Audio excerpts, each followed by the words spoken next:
નમસ્કાર વિદ્યાર્થી મિત્રો, યુસીડીસી વર્ચ્યુઅલ પ્લેટફોર્મ પર આપ સૌનું હાર્દિક સ્વાગત છે। ઇતિહાસ વિષયમાં આપણે લાસ્ટ લેક્ચરમાં હડપ્પા સભ્યતા વિશે આપણે આરંભિક હડપ્પા સભ્યતાથી શરૂઆત કરી હતી અને શહેરીકરણની જે શરૂઆત થવાની છે ત્યાં આપણે અટક્યા હતા। તો હવેના જે લેક્ચરમાં આપણે વાત કરીશું એ પરિપક્વ સિંધુ સભ્યતા અથવા તો પરિપક્વ હડપ્પા, જે શહેરીકરણનો તબક્કો છે એ શહેરીકરણના તબક્કાની વિવિધ બાબતો વિશે આપણે જાણીશું અને એનો અભ્યાસ કરીશું। જુઓ મિત્રો, જે આગળ આપણે વાત કરી હતી એ આરંભિક હડપ્પા નવપાષાણથી માંડીને આરંભિક હડપ્પા તામ્રપાષાણ કાળની વાત કરી હતી। હવે જે આપણે વાત કરીશું એ શહેરી સભ્યતાથી વાત કરીશું। એટલે કે હડપ્પા જે ટોટલ સભ્યતા છે એ 3 ચરણ છે એના: આરંભિક હડપ્પા, શહેરી હડપ્પા અને ગ્રામ્ય હડપ્પા, એટલે કે શહેરી સભ્યતાના પતન બાદની અવસ્થા।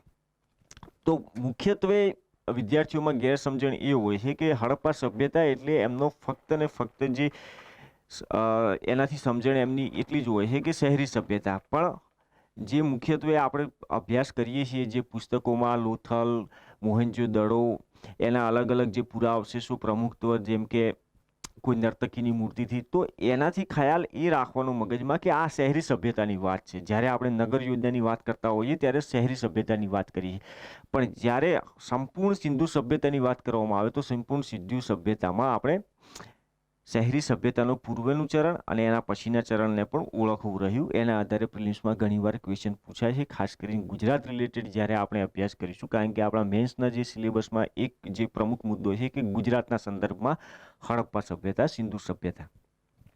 તો ગુજરાતના સંદર્ભમાં આપણે વાત કરીએ તો ત્યાં હડપ્પાતર એટલે કે હડપ્પાની શહેરી અવસ્થા પછીની જે અવસ્થા છે એમાં ગુજરાતમાં પ્રમુખ લોકેશન્સ આવેલી છે ને જે આપણે નેક્સ્ટ અભ્યાસ કરીશું। તો હવે વાત એ કરવાની કે આરંભિક હડપ્પા એટલે કે ચાલ્કોલિથિક તામ્રપાષાણ ગ્રામ્ય સંસ્કૃતિમાંથી એવું તો શું થયું કે શહેરી અવસ્થા તરફ રૂપાંતરણ થયું।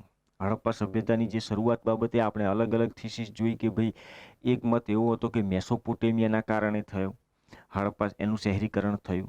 બીજો મત એવો હતો કે ના, ત્યાંના જે અહીંના જે નિવાસી હતા એ નિવાસીઓએ જ આ શહેરી સભ્યતાનું નિર્માણ કર્યું છે। તો આ અલગ અલગ મતોમાંથી આપણે સ્વીકાર કયા મતનો કર્યો કે અહીંના જે સ્થાનિક લોકો હતા, જે નવપાષાણ, તામ્રપાષાણ ગ્રામ્ય સંસ્કૃતિઓનું પ્રતિનિધિત્વ કરતા હતા, એમણે જ આનું નિર્માણ કર્યું છે। તો આપણે એ મત ઉપર આવ્યા।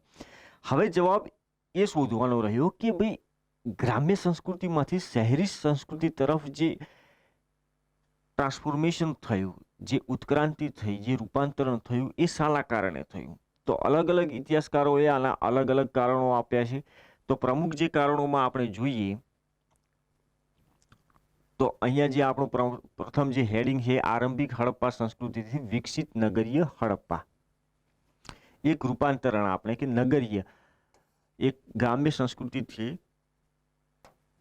નગરીય હડપ્પા જે છે એ નગરીય હડપ્પા તરફનું જે રૂપાંતરણ છે એના માટેના અલગ અલગ ઇતિહાસકારોએ આપેલા કારણો। તો પ્રમુખ કારણોમાં પહેલું કારણ એવું આપવામાં આવ્યું કે ભાઈ અલગ અલગ જે ગામડાઓ હતા એ ગામડાઓ વચ્ચે સંપર્ક વધ્યો, એના કારણે ઉદ્યોગ અને વ્યાપાર ધંધા વધ્યા, કોમ્યુનિકેશન વધ્યું અને એના કારણે એક વિશાળ સમાજ અસ્તિત્વમાં આવ્યો, રાજ્યથી માંડીને એની સંકલ્પના આવવા માંડી। તો આમાં એક જે કારણ આપવામાં આવ્યું કે આંતરક્ષેત્રીય સંપર્કોમાં વૃદ્ધિ, એના કારણે સાંસ્કૃતિક સંપ્રેષણ, સમેકિત સંસ્કૃતિ। એટલે આ કારણ દ્વારા એ સમજાવવાની કોશિશ કરી ઇતિહાસકારોએ કે હડપ્પા, શહેરી હડપ્પામાં મોટા ભાગના જે સ્થાનો છે એ સ્થાનોમાં એક સમરૂપતા છે। ત્યાંના જે મૃતભાંડો આપણે મળી આવે, જે વાસણો મળી આવે માટીના, એ વાસણોમાં સમાનતા છે। તમે હડપ્પાથી લો, મોહેંજો-દડોથી લો કે લોથલમાંથી લો, તો ઇતિહાસકારોએ આ જે સાક્ષ્યો પુરાતાત્વિક મળ્યા એની સમજૂતી માટે થઈને એવું કારણ આપ્યું કે ભાઈ એવું થયું હશે કે જે ક્ષેત્રીય સંપર્કો હશે, રિજનલ જે કોન્ટેક્સ હશે, એ કોન્ટેક્સમાં વૃદ્ધિ થઈ, એના કારણે વેપાર વધ્યો ને એના કારણે આર્થિક સમૃદ્ધિ વધી, નગર યોજના અને આ વેપાર ધંધાનું જે મુખ્ય જે કેન્દ્રો અસ્તિત્વમાં આવ્યા, જે આગળ જતા નગરો બન્યા, એના માટે કારીગરી વર્ગ, અલગ અલગ જે કારીગરો હતા એ કારીગરો આ નગરમાં વસવા માંડ્યા। તો આના આધારે સમગ્ર હડપ્પા સભ્યતાના જે વિકાસની સમજૂતી આપવાનો પ્રયાસ થયો, એ પ્રયાસમાં એક કારણ આપવામાં આવ્યું કે આંતરક્ષેત્રીય સંપર્કોમાં વૃદ્ધિ।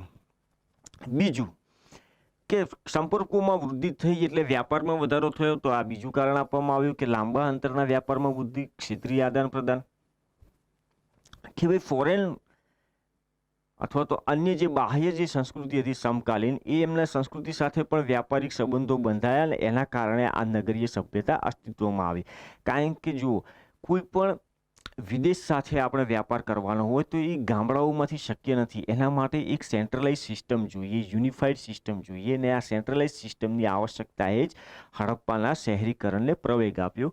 એ બીજા કારણ દ્વારા સમજાવવાની કોશિશ કરી.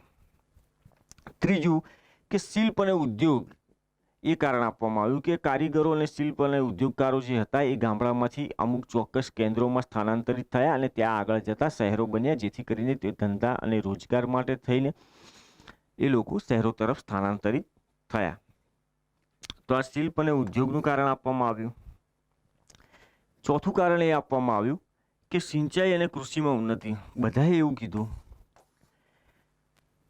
કે ફક્ત ને ફક્ત શિલ્પ અને ઉદ્યોગ અથવા તો રિજનલ કોન્ટેક્સ વધવાથી કંઈ ના થાય. એના માટે એક બેઝિક પ્રોડક્શન, શહેરો જે છે એ શહેરોના નિભાવ માટે થઈને એક ભોજન અથવા ખોરાકની આવશ્યકતા, અનાજની આવશ્યકતા રહે, કાચા માલની આવશ્યકતા રહે. કોઈ પણ શિલ્પ અથવા ઉદ્યોગ માટે કાચા માલની, જેમ કે વસ્ત્ર ઉદ્યોગ હોય તો વસ્ત્ર ઉદ્યોગ માટે કપાસની આવશ્યકતા રહે.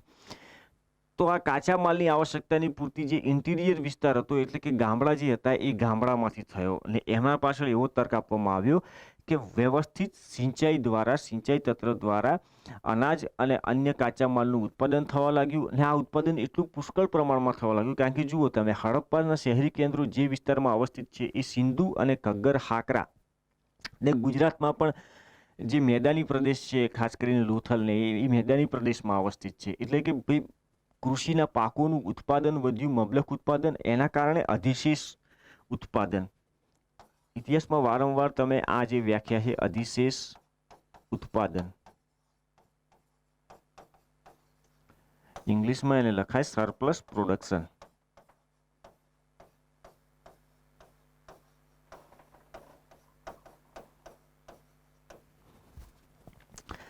સરપ્લસ પ્રોડક્શન એટલે કે નવપાષાણ અને તામ્રપાષાણ કાળના જે માનવીઓ હતા, એ માનવીઓ શું કરતા? ફક્ત પોતાના જીવન નિર્વાહ માટે થઈને કૃષિ કરતા.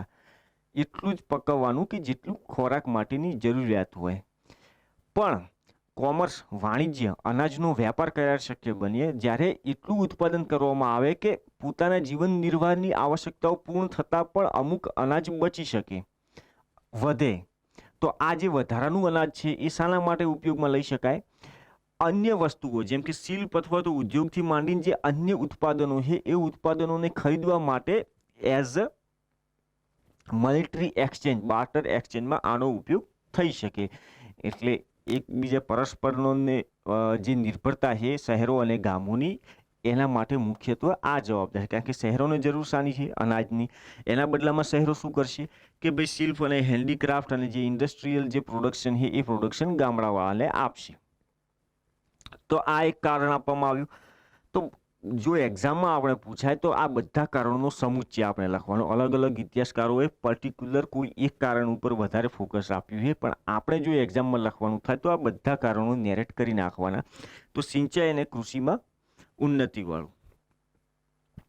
પણ સમસ્યા એ છે કે સિંચાઈના સંબંધમાં સશક્ત પ્રમાણ ઉપલબ્ધ નથી. જેમ કે મેસોપોટેમિયામાં આપણે જોયું હતું કે વ્યવસ્થિત એક નહેરોનું જાળતંત્ર, નહેરો જે શહેરોમાં પીવાના પાણીથી માંડીને ગામડામાં સિંચાઈ માટે નહેરો બિછાવવામાં આવી હતી, એવી નહેરોનું પ્રમાણ સમગ્ર હડપ્પામાં આપણને અવેલેબલ થતું નથી. હા, અમુક એક જગ્યાએ છે, જેમ કે અલ્લાદીનો, સોર્તુગઈ, આવા એક બે લોકેશન્સ છે જ્યાં થોડા ઘણા આપણને સિંચાઈના પ્રમાણ મળે છે, કે નદીઓમાંથી નાલીઓ નીકાળવામાં આવી હોય અને એના દ્વારા સિંચાઈ થતી હોય, પણ મોસ્ટ ઓફ નહેરો નથી જોવા મળતી, કૂવાઓનું પ્રમાણ જોવા મળે છે. તો એવો તર્ક લગાવી શકાય કે જે કૃષિ હશે એ મુખ્યત્વે વરસાદ આધારિત હશે, વર્ષા આધારિત કૃષિ હશે.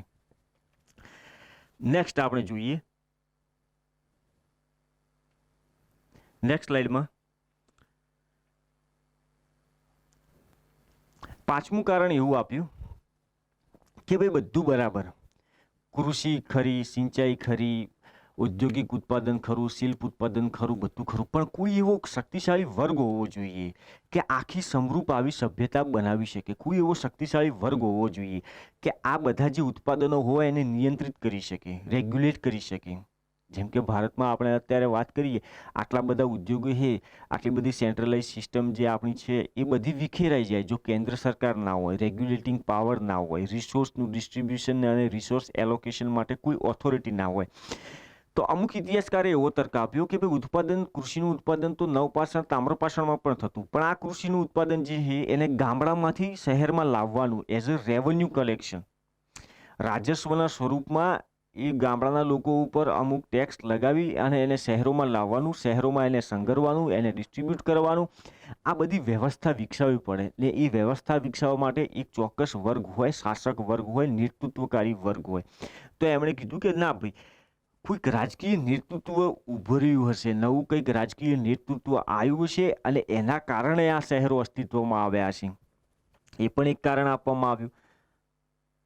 ને એના પુરાવા સ્વરૂપે કે ભાઈ ચોક્કસ શાસક વર્ગની હાજરી હશે, તો એના પુરાવામાં આપણે શું આપી શકીએ કે શાસક વર્ગ હશે એવું. તો જેટલી પણ નગર યોજના હડપ્પાની છે, પ્રમુખ નગર યોજનામાં એક કોમન ફીચર જે છે એ ઉપલું નગર અને નીચલું નગર. ઉપલું નગર એટલે કે ફોર્ટિફાઈડ, જે વેસ્ટ સાઈડમાં હતું, પ્રમાણમાં નાની વસાહત હતી. આને કહીએ આપણે ઈસ્ટ વેસ્ટ. તો આ અપર ટાઉન ને આ લોઅર ટાઉન. જેટલી પણ હડપ્પા સભ્યતા અથવા તો સિંધુ સભ્યતામાં જે પણ મોટી સંરચનાઓ જોવા મળે, મોટા બાંધકામ જોવા મળે છે, જેમ કે સ્નાનાગાર, વિશાળ ભવન, અન્નાગાર, એ મુખ્યત્વે આ જે વિસ્તાર છે, આ જે વસાહત છે ઉપલું નગર, ત્યાં જોવા મળે છે. એટલે એના આધારે શું આપણે તર્ક લગાવી શકીએ કે હા, ચોક્કસ એક શાસક વર્ગ તો હડપ્પા સભ્યતામાં હશે જ. તો આ શાસક વર્ગને ક્રેડિટ આપવામાં આવી અમુક ઇતિહાસકારો દ્વારા કે આમના કારણે ભાઈ શહેરી સભ્યતા વિકસી છે. કારણ કે આટલા બધા નગરો બનાવવા એક સિંગલ માણસ શું કામ બનાવે સ્નાનાગાર? જરૂર નથી એને. એ પોતાના ઘરમાં જ બાથરૂમમાં નાહી લે. એના માટે સ્નાનાગાર વિશાળ બનાવવાની જરૂર નથી. વિશાળ સભા ભવન એને બનાવવાની જરૂર નથી. કારીગર વર્ગ હોય, વ્યાપારી વર્ગ હોય, તો એ પોતાનું જે રહેઠાણ હોય, આવાસ હોય, એક ચોક્કસ જે ઘર હોય, ઘરનો અમુક ભાગ આવાસ માટે ઉપયોગ કરતો હોય અને આગળનો ભાગ વેપાર માટે ઉપયોગ કરતો હોય. જે ઘણા ગામડાઓમાં અથવા ટ્રેડિશનલ જે આપણા ગુજરાતમાં હવેલી સ્થાપત્ય છે, ખાસ કરીને જે જૂની વસાહતો, તમે પોળોમાં જશો તો પોળોમાં આ જ સિસ્ટમ હોય છે. ઘણીવાર આગળનો ભાગ વેપાર માટે એ લોકો ઉપયોગમાં લેતા હોય અને પાછળ નિવાસ પણ કરતા હોય. ગામડાઓમાં જે જૂના મકાનો છે, ખાસ કરીને જે વ્યાપારી વણિક વર્ગ જે હોય, વાણિયાઓનો, એમનું ઘર અને આવાસ અને વ્યાપાર એક જ જગ્યાએ હોય. તો કે આવી સંરચનાની જરૂર આ શાસક વર્ગને હશે. એ શાસક વર્ગે શહેરી સભ્યતાના નિર્માણને નિર્દેશિત કર્યું હશે. નેક્સ્ટ એમણે એવું આપ્યું કે હા ભાઈ, બધું બરાબર, શાસક વર્ગ બરોબર, કૃષિ ઉત્પાદનની વાત કરી, ઉદ્યોગ ધંધા, બધું કે ઓકે, પણ કે કંઈક સમાજમાં એવું સામાજિક પરિવર્તન હોય, સંગઠનાત્મક પરિવર્તન હોય. તો સંગઠનાત્મક પરિવર્તન એટલે આપણે શું સમજવાનું એની વાત કરીએ. તો અહીંયા લખ્યું છે સામાજિક રીતે અગ્રસમૂહ. અગ્રસમૂહ એટલે સમાજનો આગળ પડતો વર્ગ, જેના નિર્દેશનમાં, જેના માર્ગદર્શનમાં, જેના નિયંત્રણમાં આ બધું શહેરીકરણ અથવા તો શહેરી સ્થાપત્યની શરૂઆત થતી હોય. હવે સામાજિક સંગઠન એટલે તમે વિચારો કે નવપાષાણ કાળનો માણસ કેવો હશે? ત્યારે ફક્ત એક પરિવારની વ્યાખ્યા આવી છે. પરિવારનો જે કન્સેપ્ટ હશે એ આવ્યો હશે. પહેલા જે આદિમાનવ હતો એ આદિમાનવ શું હતો? સ્વતંત્ર જીવન જીવતો. કદાચ ફેમિલીનો કોન્સેપ્ટ પણ નહીં હોય. એના પછી તામ્રપાષાણમાં ધીરે ધીરે જે આપણે મધ્યપાષાણથી માંડીને જે આ પાષાણકાળની ચિત્રકળા જે જોવા મળે છે ભીમબેટકામાં, એમાં શાના પુરાવા મળે છે? સામૂહિક જીવન. હવે સામૂહિક જીવનની શરૂઆત થાય, ધીરે ધીરે સોસાયટી, સમાજ કોમ્પ્લેક્સ થતો જાય, જટિલ થતો જાય. જટિલ થતો જાય એટલે પછી શ્રમ વિભાજન. આ શ્રમ વિભાજન જરૂરી છે. સામાજિક સંગઠનનો જે કન્સેપ્ટ છે એ, એટલે આ સંગઠનમાં પરિવર્તન. સંગઠનમાં પરિવર્તન એટલે કે એક વર્ગ હશે કે જે શાસક વર્ગ છે, એટલે નીચેનો જે વર્ગ છે એ શ્રમિક વર્ગ છે. એટલે કે આવું કંઈક સંગઠનાત્મક, એના ઓર્ગેનાઇઝેશન, સમાજનું એક સંગઠન અથવા ચોક્કસ ઓર્ગેનાઇઝેશન નિર્માણ પામ્યું છે. અને આ ઓર્ગેનાઇઝેશનને યથોચિત ઠેરવવા માટે શાસક વર્ગ પછી પણ એક પુરોહિત વર્ગ હશે, ધાર્મિક માન્યતાઓ હશે, વગેરે વગેરે. આવા ઇતિહાસ કરો. એટલે આના કારણે આખું નગર યોજના શહેરી નગરો બનાવવા માટે થઈને એક શાસક વર્ગ જેના નિયંત્રણમાં નગરો બને છે અને એક શ્રમિક વર્ગ જેની મહેનતથી નગરો બને છે એ અસ્તિત્વમાં આવ્યું. તો આ સંગઠનાત્મક અથવા તો સામાજિક સંગઠનાત્મક પરિવર્તન એને શ્રેય આપ્યો અમુક ઇતિહાસકારોએ. કોઈએ કીધું કે વૈચારિક પ્રગતિનું યોગદાન, વૈચારિક પ્રગતિ આઈડિયોલોજી જે છે, અલગ અલગ ત્યાંની ફિલોસોફી કદાચ હડપ્પા સભ્યતા વિશે ખબર નથી, પણ એ ઇતિહાસકારોની ફક્ત એક ધારણા છે. આના વિશે આપણે ચોક્કસ કંઈ કહી ના શકીએ. હડપ્પા સભ્યતાની લિપિ ઉકેલાઈ નથી. જો કદાચ લિપિ ઉકેલાય તો એના વિશે ખબર પડે કે એમના વિચાર શું હતા, ફિલોસોફી શું હતી, શહેરો વિશે એમની શું ધારણાઓ હતી, એ આપણે કહી શકીએ. પણ ઇતિહાસકારોએ આવા મત આપ્યા. તો ટૂંકમાં આપણે કહી શકીએ કે સંપર્ક જે ક્ષેત્રીય જે સંપર્કોમાં વૃદ્ધિ, વ્યાપાર, ઉદ્યોગ ધંધા, રાજકીય નેતૃત્વ, સિંચાઈ, કૃષિ અને સમાજ, આ અલગ અલગ બાબતો પર પર્ટિક્યુલર ઇતિહાસકારોએ ફોકસ કર્યું છે. પણ આપણે આ બધા કંઈ કારણો એકલમાં અભ્યાસ ન કરતા આપણે પરીક્ષામાં પૂછાય તો આપણે બધા કારણો વર્ણવી દેવાના. તો ટૂંકમાં બધા ઇતિહાસકારોમાં એક મત નથી. કોઈ પર્ટિક્યુલર એક મતને વધારે પ્રાધાન્ય આપે છે તો કોઈ અન્ય મતને પ્રાધાન્ય આપે છે. તો આ થયું શહેરી સભ્યતાના ઉદ્ભવ માટેના કારણો. હવે આપણે જોઈએ કે શહેરી સભ્યતાની મુખ્ય બાબતો, જે મુખ્ય અંશો છે, એ મુખ્ય અંશો ઉપર નજર કરીએ. હડપ્પા સભ્યતાને જે આપણે શહેરી સભ્યતા છે એની જે નગર યોજના છે અથવા તો જે નગરો છે, પ્રમુખ તો આપણને એક મનમાં ખ્યાલ સામાન્ય એવો જ છે હડપ્પા સિંધુ સભ્યતા વિશે કે ભાઈ બધું સરખું, એકદમ સમરૂપ સભ્યતા છે. કે દરેક જગ્યાએ નગર રચના સરખી છે, દરેક જગ્યાએ જે આપણને પુરાતાત્વિક અવશેષો મળે છે એ બધા સમાન છે. પણ એવું નથી, એટલું જનરલાઇઝ ના કરી શકે. હા, સામાન્ય તત્વો એમના વચ્ચે ઘણું બધું કોમન છે, પણ દરેક જે સ્થાન છે એ સ્થાન વિશે અમુક પોતાની વિશિષ્ટ તત્વો પણ છે. કારણ કે જો હડપ્પા સભ્યતાના જીઓગ્રાફિકલ એક્સપાન્સ વિશે આપણે વાત કરીએ તો નોર્થ સાઉથ, ઈસ્ટ વેસ્ટ લગભગ 2500 થી 3000, 2500 kilometre north south, 3000 kilometre east west, આટલા ભૌગોલિક વિસ્તારમાં પથરાયેલી સભ્યતા. એટલે સ્વાભાવિક વસ્તુ છે કે દરેક જે લોકેશન, અહીંયા ક્લાઇમેટ કંઈક અલગ હશે, અહીંયા કંઈક અલગ હશે, અહીંયા કંઈક અલગ હશે, અહીંયા કંઈક અલગ હશે. તો ત્યાંની જે ક્ષેત્રીય જે આવશ્યકતાઓ હશે એ અલગ અલગ હશે. બીજું, અહીંયા જે રિસોર્સ ઇઝીલી અવેલેબલ હશે એ અહીંયા નહીં હોય. અહીંયા સાઉથમાં જે રિસોર્સ અવેલેબલ હશે ઇઝીલી એ નોર્થમાં નહીં હોય. એટલે કે દરેકની પોતાની ક્ષેત્રીય આવશ્યકતાઓ અને સંસાધનોની ઉપલબ્ધતા અલગ અલગ હશે. એટલે હડપ્પા સભ્યતામાં જો કે સમરૂપતા આપણને જોવા મળે, પણ એમાં વિશિષ્ટ તત્વો પણ હશે, ભિન્નતાઓ પણ ચોક્કસ હશે. તો સૌપ્રથમ આપણે જોઈ લઈએ કે સમરૂપતાઓ શું છે. હડપ્પાના શહેરી સભ્યતાની હવે આપણે વાત કરીએ છીએ. આગળ આપણે આરંભિક હડપ્પા ગ્રામ્ય સંસ્કૃતિઓની વાત કરી. હવે આપણે શહેરીકરણના ચરણની વાત કરીએ છીએ.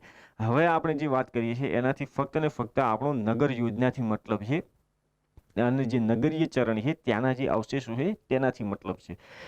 તો આપણે જોઈ લઈએ કે પ્રમુખ જે કોમન શું છે હડપ્પા સભ્યતાના અલગ અલગ શહેરી કેન્દ્રો વચ્ચે. તો શહેરીકરણના તબક્કામાં લગભગ મોસ્ટ ઓફ જગ્યાએથી આપણને નગરીય યોજના, એક નગરીય આયોજન હોય, એ નગરીય આયોજનના આપણને તત્વો મળે છે. પણ એવું નથી કે બધી જે શહેરીકરણનું જે ચરણ છે, શહેરીકરણના ચરણને આપણે એવું કહી શકીએ કે લગભગ આપણે 2600 થી 1900, કોઈ જગ્યાએ 2200 થી 1900,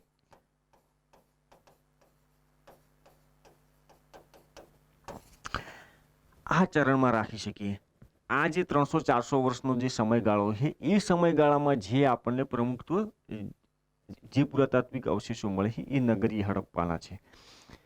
પણ આ બધા સ્થાનો નગરીય હોય એવું જરૂરી નથી. આ સમયકાળના, આ સમયકાળમાં અમુક ગ્રામ્ય વસાહતોના પણ પુરાવા મળ્યા. કારણ કે આપણે જોઈ ગયા કે હડપ્પા સભ્યતામાં કૃષિ અને પશુપાલન પણ એક વ્યવસાય હતો.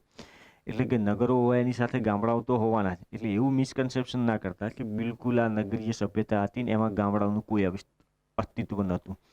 જો કે વાસ્તવિકતા તો એ છે કે ગામડાઓની સંખ્યા વધારે હશે. કારણ કે આપણને નગરીય કેન્દ્રો કેટલા મળ્યા અત્યાર સુધી પુરાતાત્વિક ઉત્ખનનમાં? 40 કે 50. તો એના કરતાં પણ વધારે 400 અથવા 400 અથવા 500 આટલા મોટા ભૌગોલિક વિસ્તારમાં શક્ય છે કે એટલા બધા ગ્રામ્ય વસાહતો પણ હોય આ ચરણની. તો નગરીય ચરણમાં એક તો નગર યોજનાના તત્વો, બીજું કોમન વિશેષતા જેને કહી શકીએ કે અલગ અલગ જે કેન્દ્રો છે શહેરીકરણના, એમના વચ્ચે જે સામાન્ય જે બાબત કહી શકાય કે જે નગર યોજના છે એમાં પૃથક પૃથક આવાસ કેન્દ્ર, પૃથક પૃથક એટલે કે ઉપલું નગર અને નીચલું નગર એવી અલગ અલગ આવાસ યોજના, એ સામાન્ય વિશેષતા છે હડપ્પા સભ્યતામાં. જેમ કે મોહેન્જો-દડો, હડપ્પા અને કાલીબંગન આ 3 સ્થાનો જીઓગ્રાફિકલ ડિસ્ટન્સમાં કહીએ આપણે, આ ઇન્ડિયાનો મેપ આપણે ડ્રો કરીએ તો અહીંયા પશ્ચિમ પંજાબમાં અહીંયા હડપ્પા, અહીંયા લગભગ મોહેન્જો-દડો, આટલે આપણું કાલીબંગા.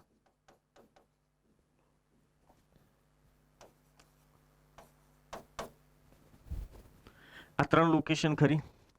તો એપ્રોક્સિમેટ એમના વચ્ચે 500 થી 800 કિલોમીટરનું ડિસ્ટન્સ હશે, છતાં પણ એમની નગર યોજના સમાન.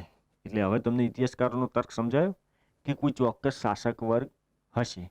એટલે જ્યારે આપણે શાસક વર્ગવાળા ટોપિકમાં આવીશું ત્યારે આપણે ઉલ્લેખ શાનો કરવાનો સમર્થનમાં, આપણે જે કોઈ તર્ક કરીએ એ તર્કના સમર્થનમાં ઉલ્લેખ શાનો કરવાનો, ઉલ્લેખ આનો જ કરવાનો કે નગર યોજનામાં આવા સમાન તત્વો જોવા મળે છે એટલે ચોક્કસ શાસક વર્ગ તો હશે જ. તો આ એક્ઝામ્પલ કે આ ત્રણેયમાં પૃથક આવાસ ક્ષેત્ર, એમાં જે ઉપલું નગર છે એનું ફોર્ટિફિકેશન, નીચલા નગરનું ફોર્ટિફિકેશન નથી. આ કોમન એમની વિશેષતા છે ત્રણેય નગરોની. થર્ડ, લગભગ શહેરી સભ્યતાના બધા જે નગરો છે એ નગરો બનાવવા માટે ઈંટોનો પ્રયોગ થયો છે, એ એમની એક સામાન્ય વિશેષતા છે. એ તો તમને ખબર જ છે. અને આગળ આપણે જોઈ ગયા એ ઈંટો ચોક્કસ માપની 1:4 અથવા તો 1:3 એ જે રેશિયો છે એ રેશિયો લગભગ થોડું ઘણું વેરિએશન હોય છે અલગ અલગ કેન્દ્રો વચ્ચે. જેમ જીઓગ્રાફિકલ ડિસ્ટન્સ વધે થોડું ઘણું વેરિએશન હોય, પણ જનરલી યુનિફોર્મ સાઇઝની ઈંટો બધા કેન્દ્રો ઉપર વપરાય છે. તો આનો આપણે સમર્થન શામાં કરીશું? યુનિફોર્મ વેઇટ, મિઝર્સ અને યુનિફોર્મ સાઇઝનું જે બિલ્ડિંગ મટીરિયલ છે એ કોઈ શાસક વર્ગ હોય તો જ શક્ય છે. જેમ કે ભારતમાં આપણું જે bureau of Indian standard BIS, તો BIS દરેક જે સ્ટાન્ડર્ડાઇઝેશન આપણા વેઇટ, મિઝર્સ અથવા તો કોઈ પણ વસ્તુ હોય એની પ્રામાણિકતાનું જે સ્ટાન્ડર્ડાઇઝેશન કરે એ કોણ કરે? BIS કરે. એટલે ભારતમાં તમે જમ્મુ કાશ્મીરથી કન્યાકુમારી ગમે ત્યાં તમે જતા રહો પણ યુનિફોર્મ સાઇઝ, વેઇટ અને મિઝર્સ તમને જોવા મળે. તો શાસક વર્ગ સેન્ટ્રલ ગવર્મેન્ટ છે એટલા માટે જ BIS છે. જો સેન્ટ્રલ ગવર્મેન્ટ ના હોય ને બધા રાજ્યો અલગ અલગ છૂટા હોય તો ગુજરાત પોતાનું બનાવે અલગ, બીજા અન્ય રાજ્યો પોતાનું અલગ બનાવે. તો આ તર્ક આપણે પછી શાસન વ્યવસ્થામાં આપવાનો.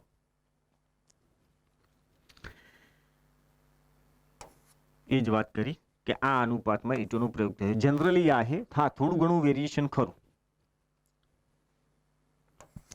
5મું, મકાન બનાવવા માટે જે ટેકનિક વપરાય છે એ ટેકનિક એટલે ઇંગ્લિશ બોન્ડ સ્ટાઇલ, એમાં મકાનો બનાવવામાં આવ્યા છે. દિવાલોની જે ચણતર થયું છે એમાં તમને ખબર હશે કે જનરલી આપણે જે દિવાલોની ચણવાની જે રીત હોય એમાં શું કરવામાં આવે?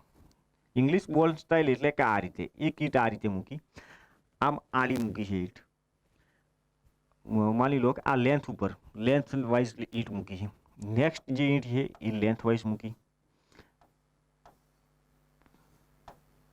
એટલે આ રીતે. હવે નેક્સ્ટ એના ઉપર જે આપણે થર પાથરીશું એ બ્રીથ વાઇઝ પાથરીશું આ રીતે. એટલે કે આ ઈંટ જે છે આ રીતે ઊભી ઈંટ આમ છે એને આમ ફેરવી દીધી. ઓકે, 1 to 4માં આપણે જોઈએ તો આ 4 સેન્ટીમીટર વાળો લેન્થ વાળો ભાગ છે ને જે આ 2 છે આ 2 વાળો ભાગ, આ બ્રીથ વાળો ભાગ આમ ઊભી ફેરવી દીધી. તો આ થર આ રીતે. પછી પાછી નેક્સ્ટ આ જે નીચેની જે રો છે એ રોને પાછી કન્ટિન્યુ કરવામાં આવે. તો આને કહેવાય ઇંગ્લિશ બોન્ડ સ્ટાઇલ. બીજી એક જનરલી આપણા જે કારીગરો અથવા તો કડિયાઓ જે વાપરે એ રીતે કઈ હોય?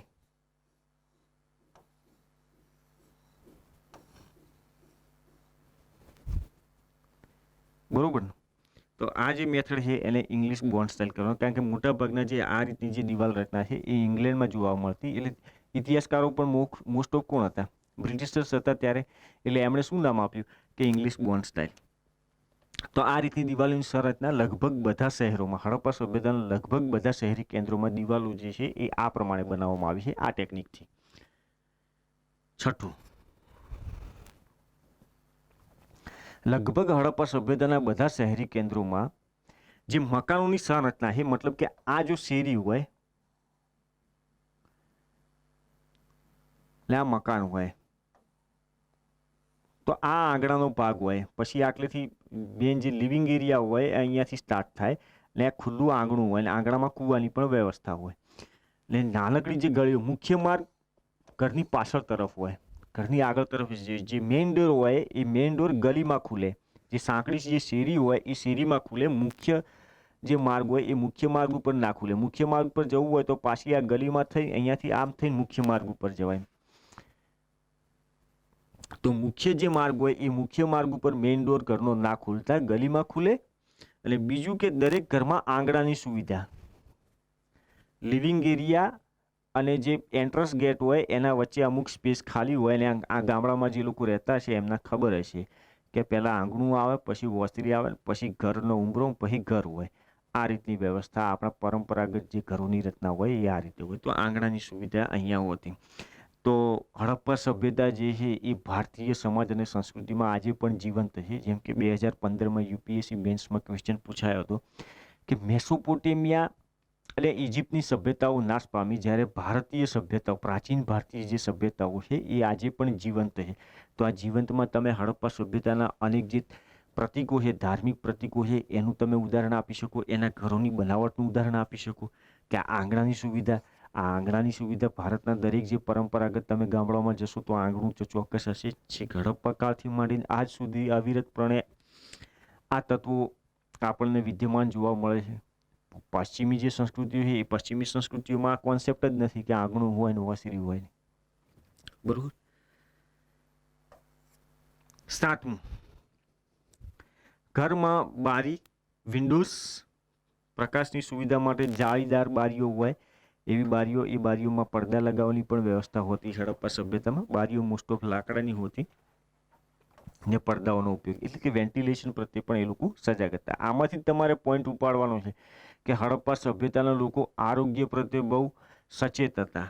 એ આરોગ્યવાળામાં તમારે જે ગટર, સિવરેજ વ્યવસ્થા, પીવાના પાણીની વ્યવસ્થા, સ્નાનની જે વ્યવસ્થા છે, ચોખ્ખા અને સ્વચ્છ આવાસ, અલગ અલગ લિવિંગ એરિયા, અલગ અલગ માણસો માટે વેન્ટિલેશનની વ્યવસ્થા, આ બધું તમારે યાદ રાખવાનું. એના આધારે જ આપણે જે જવાબ ફોર્મ્યુલેટ કરવાનો કે આરોગ્યપ્રદ વાળો, કારણ કે દરેક માટે આપણે અલગ ક્વેશ્ચન બનાવતા નથી, એ ટેસ્ટ સિરીઝમાં આપણે કરીએ.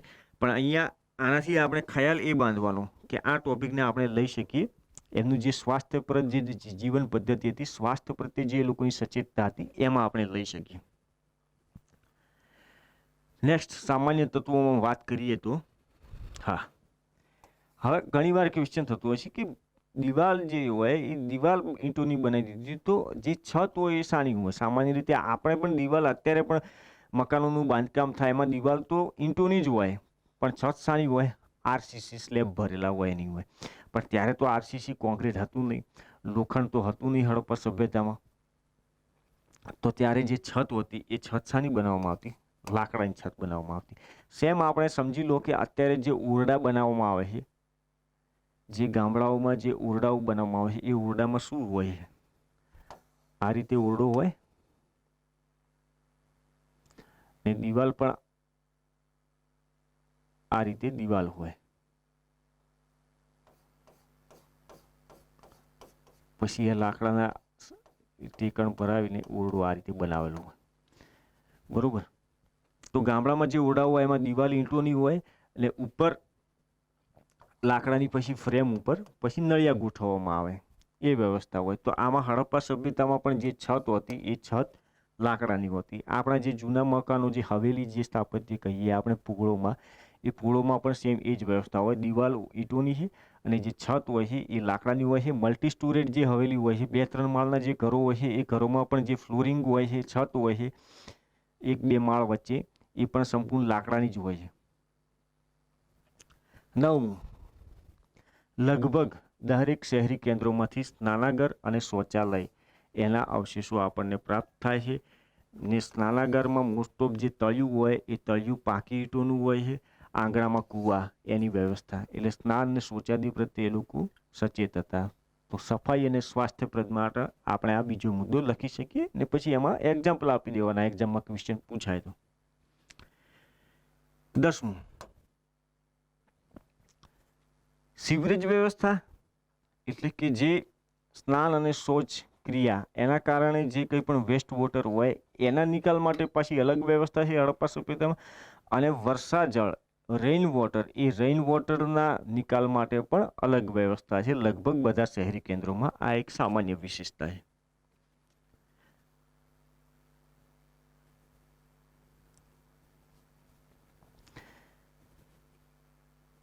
નેક્સ્ટ 11મું ટોપિક, સીવરેજ વ્યવસ્થા અને ઘન કચરા નિકાલ માટે શોકપીટ.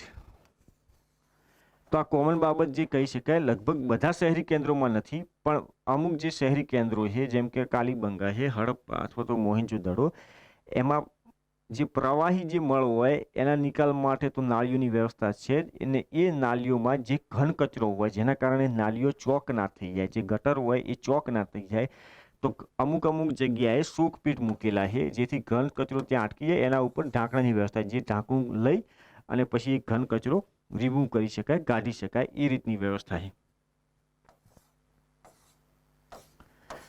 આ રીતે તો અહીંયા એક ખાડો બનાવી દેવામાં આવે, બરોબર. તો જે ઘન કચરો હોય એ અહીંયા અટકી જાય અને પછી જે પાણી હોય એ ઉપરથી નીકળ્યા કરે, ને આના ઉપર એક લીડ હોય, ઢાંકણું હોય, એ ઢાંકણું રિમૂવ કરીને અવારનવાર આની સફાઈ કરી. જે અત્યારે જે ગટરોમાં ઘણી જગ્યાએ જે ઢાંકણા મૂકવામાં આવે છે એ એના માટે જ છે કે કોઈ પણ ચોકિંગ થાય તો સફાઈ થઈ શકે. નેક્સ્ટ, હવે આ તો આપણે શાની વાત કરી, સમાનતાની વાત કરી, સમરૂપતાની વાત કરી. હવે આપણે જોઈએ કે શહેરી સભ્યતા હોવા છતાં હડપ્પા સભ્યતામાં શું અલગ હતું. બધી સંપૂર્ણ સમરૂપતા નથી. જુઓ, શહેરી જે સભ્યતા, હડપ્પા સભ્યતાનું શહેરીકરણ છે એમાં સંપૂર્ણ સમાનતા નથી. અમુક વિશિષ્ટ બાબતો છે દરેક કેન્દ્રોની જે એને અલગ પાડે છે. તો આ વિશિષ્ટતાઓ શું છે, ભિન્નતાઓ શું છે શહેરી સભ્યતાની? તો નગર યોજના બધી જગ્યાએ એકરૂપ નથી. લગભગ તમે આ જે મુદ્દો લખ્યો એનાથી પરિચિત હશો કે નગર યોજનાઓ બધી જગ્યાએ એકરૂપ નથી. જેમ કે અમુક કેન્દ્રોમાં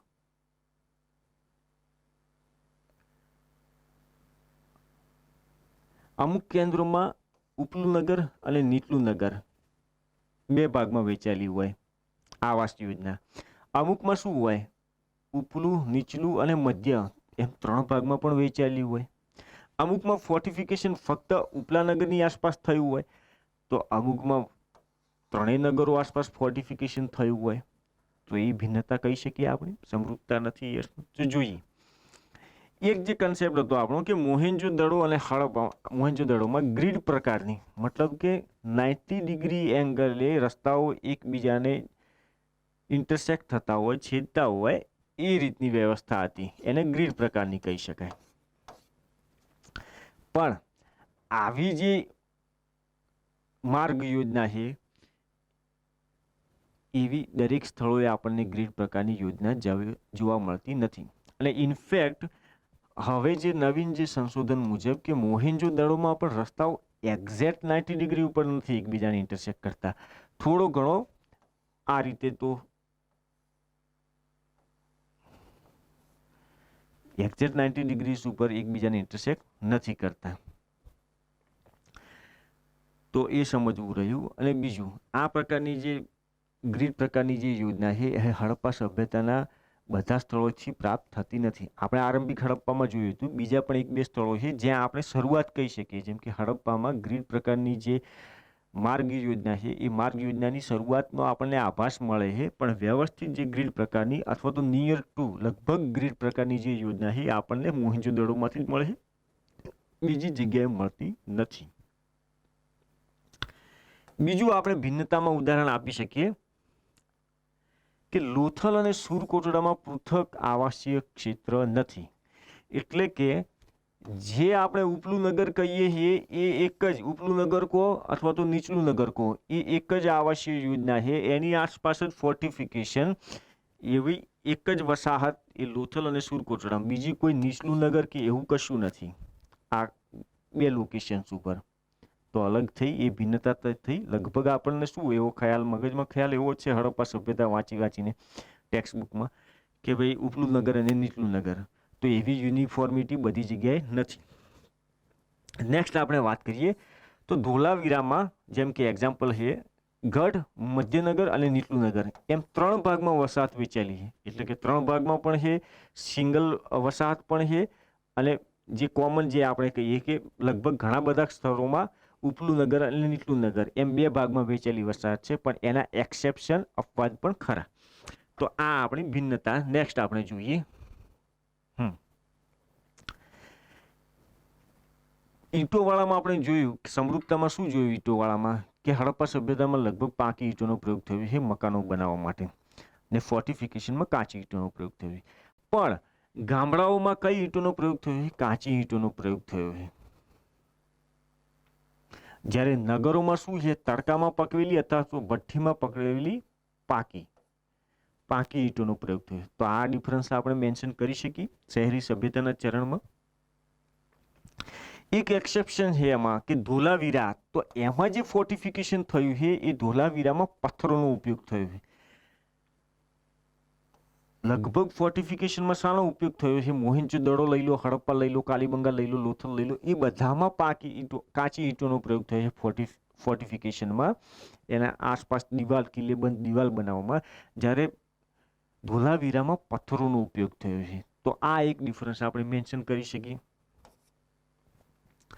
બીજું, જે જળ નિકાસી સીવરેજ વોટર અથવા તો રેઇન વોટર, એ બંને પ્રકારના જળ માટે જે જળ નિકાસી પ્રણાલી છે એ પ્રણાલીના અવશેષો બધી જગ્યાએ પ્રાપ્ત થતા નથી, અમુક લોકેશનમાંથી પ્રાપ્ત થાય.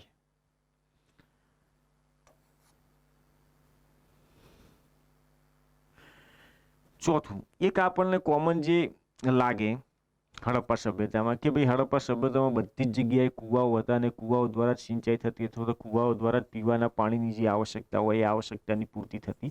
પણ એવું નથી. બધી મોસ્ટ ઓફ જે આપણને કૂવાઓ સૌથી વધારે હડપ્પા સભ્યતામાં એ હડપ્પા શહેરથી અને નેક્સ્ટ પછી મોહેંજો-દડોથી. બીજા ઘણા સ્થળો એવા ગુજરાતના મોટા ભાગે એવા સ્થળો છે કે જ્યાંથી આપણને કૂવાના અવશેષો ઘરોની આસપાસથી પ્રાપ્ત થતા નથી. તો એક એક્ઝામ્પલ આપણે જોઈએ કે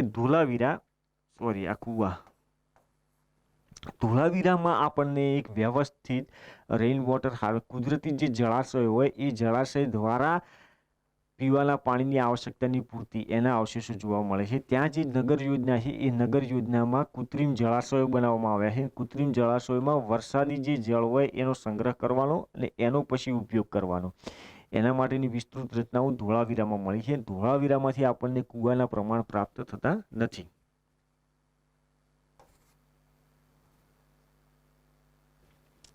જેમ કે આગળ આપણે આરંભિક હડપ્પા વિશે જ્યારે વાત કરી હતી ત્યારે આરંભિક હડપ્પામાં શું વાત કરી હતી?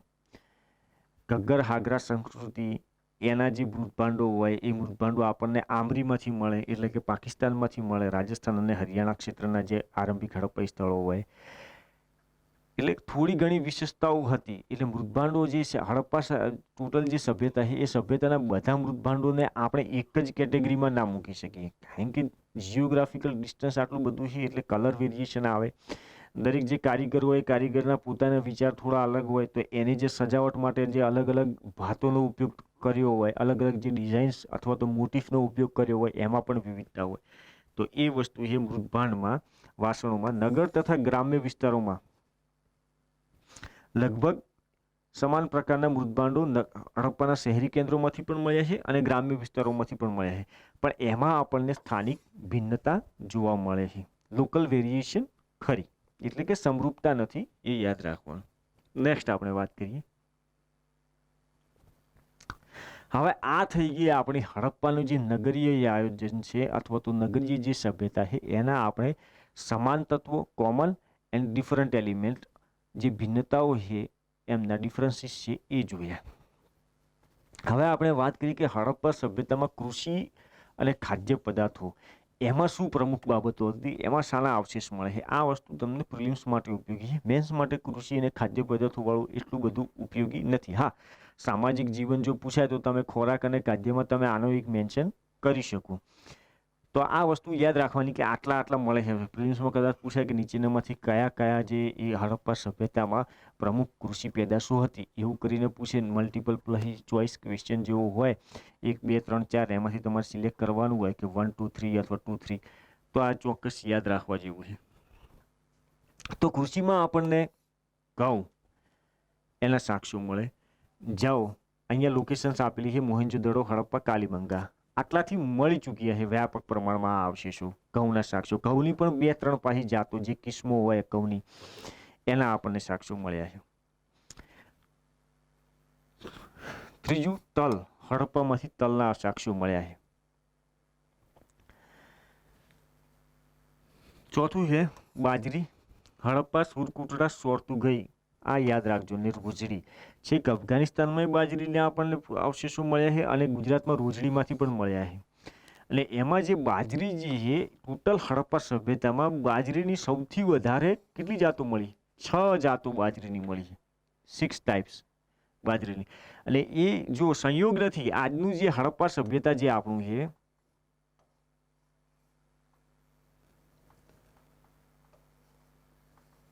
જો હડપ્પા સભ્યતા એટલે આ પાકિસ્તાન, આપણું કચ્છ આવી ગયું, સૌરાષ્ટ્ર આવી ગયું ને ઉત્તર ગુજરાત આટલું આવી ગયું, ને રાજસ્થાન આવી ગયું, હરિયાણા આવી ગયું. હવે ઘઉં ક્યાંથી વધારે મળે? મોહેંજો-દડો, હડપ્પામાંથી. તો અહીંયા તો ઘઉંની રોટલી પાકિસ્તાન, પૂર્વ પંજાબ, પશ્ચિમ અને પૂર્વ જે પંજાબનો ભાગ છે આપણું પંજાબ, અને લાહોર વાળું પાકિસ્તાન, ત્યાં ઘઉંની રોટલી એ મુખ્ય ખોરાક છે દૈનિક. આપણું સૌરાષ્ટ્ર વાત કરીએ, કચ્છ વાત કરીએ, ઉત્તર ગુજરાત, બનાસકાંઠા, મહેસાણા અને આ બાજુ સિંધ અને રાજસ્થાન, ત્યાં બાજરીની રોટલી એ લોકોનો નિયમિત ખોરાક છે. આ તો જો કે આપણે હવે ચૂલા અને એના ઉપર બાજરીનો રોટલો થઈ ના શકે, હોટલ કલ્ચર આવી ગયું, એટલે સૌથી વધારે કન્વિનિયન્ટ વે છે બાજરીની ઘઉંની રોટલીનો. પણ મુખ્ય ખોરાક બાજરીની રોટલી જ છે, બરોબર, આ વિસ્તારનો આજે પણ છે. એટલે નવાઈની વાત નથી કે બાજરીની 6 જાત આ વિસ્તારમાંથી આપણને સોરતુગઈ, રોજડી, સુરકોટડા અને હડપ્પામાંથી પણ મળી. તો આપણે એગ્રીકલ્ચર જિયોગ્રાફીમાં જોઈએ, ક્રોપ ડાયવર્સિટી, લોકોના ખોરાકથી માંડીને એ કઈ રીતે બોલાય, જે ક્રોપિંગ પેટર્ન છે, ક્રોપિંગ પેટર્નમાં યુનિફોર્મિટી કઈ રીતે આવી છે, એગ્રીકલ્ચર રિફોર્મ્સ માટે જોઈ શકીએ કે પરંપરાગત રીતે આટલા બધા અલગવિધ ખોરાકો હતા. હડપ્પામાં પણ બાજરી વવરાતી. હવે શું થયું છે, આ વિસ્તારમાં એકદમ વોટર ઇન્ટેન્સિવ ક્રોપ વીટ, એના માટે MSP ને એ બધું જવાબદાર. એના કારણે જળ સંસાધનોનું depletion, environmental degradation, land degradation, આ બધું એ તો સબ્જેક્ટ 12ની જો કે વાત થઈ. ચોખા, લોથલ, રંગપુર, હડપ્પા, કાલી, જો આ બધા દરિયા છે. આજે પણ જે ખંભાતવાળો જે વિસ્તાર છે ત્યાં ચોખા પકાવવામાં આવે છે, ડાંગર પકાવવામાં આવે છે. અમદાવાદનો જે આપણે ખંભાતના દરિયા કિનારાવાળો સાઉથ અમદાવાદ જે દક્ષિણી ભાગ છે, ત્યાં આજનો જે આપણે આણંદ, ખેડા જે વિસ્તાર છે, ખંભાત જે આપણું પોર્ટ છે, ત્યાં ચોખા પકાવવામાં આવે છે. ફળમાં આપણે વાત કરીએ તો કેળા, નાળિયેર, દાડમ, લીંબુ, તરબૂચ, વટાણા, ખજૂર. ખજૂર યાદ રાખજો, કારણ કે કદાચ ખજૂરથી આપણા મગજમાં એવું હોય કે એ તો ફક્ત અરબસ્તાન, સાઉદી અરેબિયા ને ત્યાં જ પાકતી અને હડપ્પામાં નહીં હોય. અને બની શકે ખજૂર એ કદાચ મેસોપોટેમિયાની ત્યાંની જે સંસ્કૃતિ હોય ત્યાં પકવતા હોય ત્યાંના લોકો, અને ત્યાંથી કોઈક લાવ્યું હોય ખજૂર વાવવાની અને ખજૂર ઉછેરવાની પદ્ધતિ. હડપ્પા એમના સાથે વ્યાપારિક કોન્ટેક્ટ હતો, તો અમુક કિસ્મો કદાચ ત્યાંથી આવી હોય એવું પણ બની શકે. કપાસ, હડપ્પા સભ્યતાવાળો જે ઉત્પાદન, કૃષિ ઉત્પાદનમાં એક કપાસ હતું, એ યાદ રાખજો. એટલે કપાસ ઉપરથી આપણે શામાં વસ્ત્ર ઉત્પાદન, તો હડપ્પા લોકો વસ્ત્ર ઉત્પાદન જે કરતા એના માટે કાચો માલ આ કપાસ દ્વારા મળી રહેતો. આદુ, દ્રાક્ષ, મહેંદી, ચણા. હા, પનીર, ઘી અને દૂધની બનાવટો, આ પ્રમુખ જે અત્યારે રિસન્ટમાં એક લોકેશન ન્યૂઝપેપરમાં પણ હતું, કરંટ અફેર્સમાં, ત્યાંના જે મૃદભાંડો, માટીના જે વાસણો મળ્યા, એ માટીના વાસણો ઉપર જે રિમેન્સ હતા, જે અવશેષો જે ચોંટેલા હતા ખોરાક, જે ખાદ્ય પદાર્થો, એનું જ્યારે એનાલિસિસ કરવામાં આવ્યું, કેમિકલ એનાલિસિસ, ત્યારે બહાર આવ્યું કે ભાઈ આમાં પ્રમુખ જે વસ્તુ છે હડપ્પા સભ્યતાના ખોરાકમાં એ પનીર છે. જો આમ તો ઘી, દૂધ, પનીર બધું બને તો દૂધમાંથી જ, પનીર ગણો કે ઘી ગણો કે દહીં ગણો, પણ દરેકનું જ્યારે ફિઝિકલ ફોર્મ બદલાય એટલે કે દૂધમાંથી માખણ બને અને દૂધમાંથી ઘી બને તો એનું કેમિકલ કોન્સ્ટિટ્યુઅન્ટ અલગ હોય. એમાં જે ફેટી એસિડ હોય એ ફેટી એસિડની સંરચના બદલાય. એના આધારે ઓળખી શકાય કે આ પનીર છે અથવા તો આ ઘી હશે અથવા તો આ માખણ હશે. બાકી ઓળખી ના શકાય, કારણ કે 4000 વર્ષ થઈ ગયા એટલે ફક્ત કાળું એવું ચોંટેલું દાજી ગયેલું એવું જ લાગે, એમાં કંઈ વિશેષ અલગ ના લાગે. પણ દરેકનું એ કેમિકલ કોન્સ્ટિટ્યુશન બદલાયું ને એમાં સૌથી વધારે જે કોમન વસ્તુ લાગી અને આ ફાઇન્ડિંગ અત્યારે લેટેસ્ટ 6 મંથનું છે, એમાં સૌથી વધારે જે પનીરનું લાગ્યું પ્રેઝન્ટેશન, જે મૃતભાંડો મળ્યા, જે પુરાવા મળ્યા, એમાં સૌથી વધારે કોઈ ખાદ્ય પદાર્થ હોય ડેરી આઇટમ્સ, તો ડેરી આઇટમ્સમાં પનીર હતું. એટલે કે પશુપાલન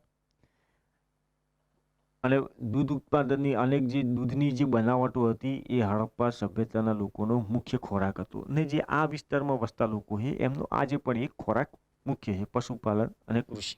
તો મિત્રો, અહીં આપણે કૃષિ અને ખાદ્ય પદાર્થો એ જોયા અને આજના લેક્ચરમાં અહીં આપણે વિરામ લઈશું અને નેક્સ્ટ લેક્ચરમાં આપણે હડપ્પા સભ્યતાના જે સામાજિક બાબતો, વ્યાપાર, વાણિજ્ય, ઉદ્યોગ, શિલ્પ તકનિક અને છેલ્લે હડપ્પા સભ્યતાના પતનના કારણો જોઈશું. તો મળીશું નેક્સ્ટ લેક્ચરમાં.